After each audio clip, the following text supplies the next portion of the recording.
Well, basically, I just picked the size of the jig for the condition. This is more of a post-spawn deal that we have going here. The water's relatively clean. These fish seem to be suspended in this cane, so I want a bait that moves fast enough to get them to bite. And here's the other thing you got to think about in this. The more cast I make, the more bites I'll generate.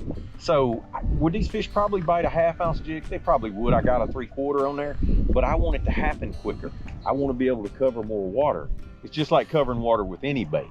So by increasing that jig size, I can roll and generate those bites. Most of the time when I pick a heavy jig, whether it be a 3/4, a 1 ounce, a 1.25 ounce, it's to catch suspended fish. It's that fast rate of fall that gets that fish to bite. It's almost like if the bait falls too slow, it loses its appeal. It's the same deal with burning a crankbait by them or, swimming a jig fast. It's that cat and mouse deal. That jig just starts to blow by them and it just causes them to react. Now, when fish are on the bottom, I'll have a tendency to choose to go lighter, even fishing deeper. And that slows me down because that jig doesn't make contact with the bottom as fast. So when I pick it up and move it, I'm having to fish slower. So if it's a situation where I think I need to be fishing slow, I need to spend a lot of time, just like this stretch we're on, I'm using a 3/4, and I've got a rodent on the back of it because I want it to fall even faster. If this water was dirty, I'd have a 1/2 ounce hack attack jig on there and a rage crawl. That rage crawl disturbs more water. It would make that 1/2 ounce jig fall slower, and I would spend more time fishing it to make sure those fish were seeing it. But when you're in clear water, they're seeing it. And typically in clear water, if they're biting a jig, you don't have to finesse them with it. You got to get it around them. So it's more about being thorough than it is about leaving that bait in one place and shaking it. If it's a situation like that, I typically, I'm gonna lean more to finesse. Maybe I'm flipping an ocho, instead of flipping a jig down through there. But now we're fishing for post-spawn fish. I know they're eating crawfish. That's another reason I got that rodent on the back, because it has that appearance. But I put a full-size rodent on the back of that 3/4 ounce hack attack jig, and I got a big bait that falls fast, so it looks like a crawfish, shooting through there. So that's how I pick the size. I mean, if I need to use a 3/8 or a 1/4 ounce jig, I will, but I always have a tendency to want to use as heavy as I can get by with, just because it makes me more efficient. And for me, time is money. So instead of if I can get by with picking let's just say going from number 2 on my Ghost trolling motor to number 3, just make me go just a little bit faster. I'll be able to cover more water by the end of the day and hopefully generate more bites. That's the whole reason for doing it. I wouldn't say that I like a heavy jig any better than a light one. I like whatever they're biting. I just want to do what they want to do. So I kind of let them tell me. And sometimes you have to fish a little bit.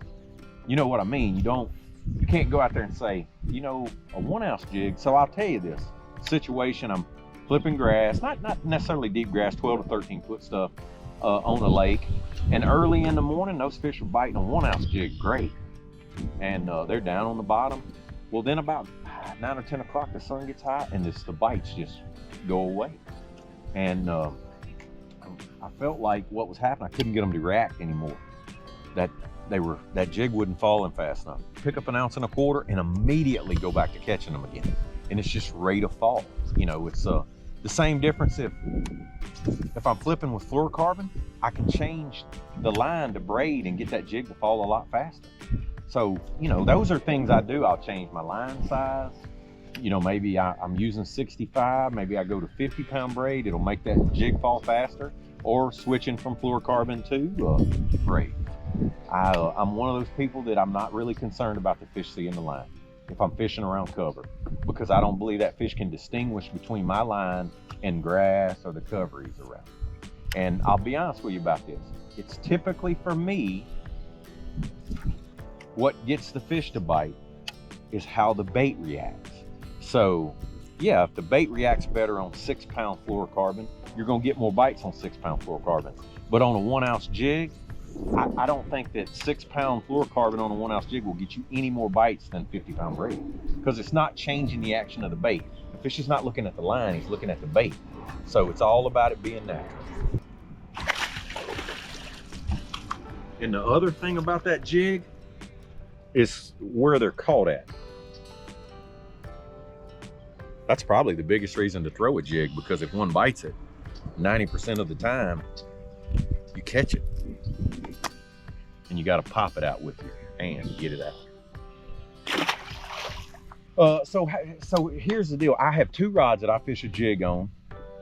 This is my 7-Eleven flipping stick. And typically how I pick is how I'm fishing a bait.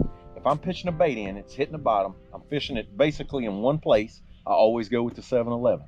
Now, if I'm pitching a jig out there and I'm fishing it on the bottom, I always use the 7.6. It's lighter, has a softer tip, and it's better for fishing. This rod is more, to me, more target oriented. Over in grass, flipping deep grass. That's another big key when you're flipping deep grass, is controlling a lot of line, because you need to free fall that bait out there 20, 25 foot deep.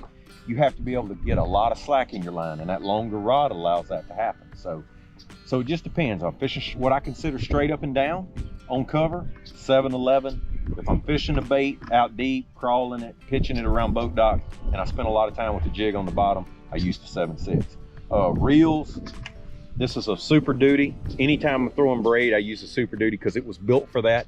And those hard hook sets up close are hard on a reel, and that Super Duty was built for that. Now when I'm using fluorocarbon, I use a Hyperspeed, 9.5 to 1, super fast. But that's it. Pretty simple.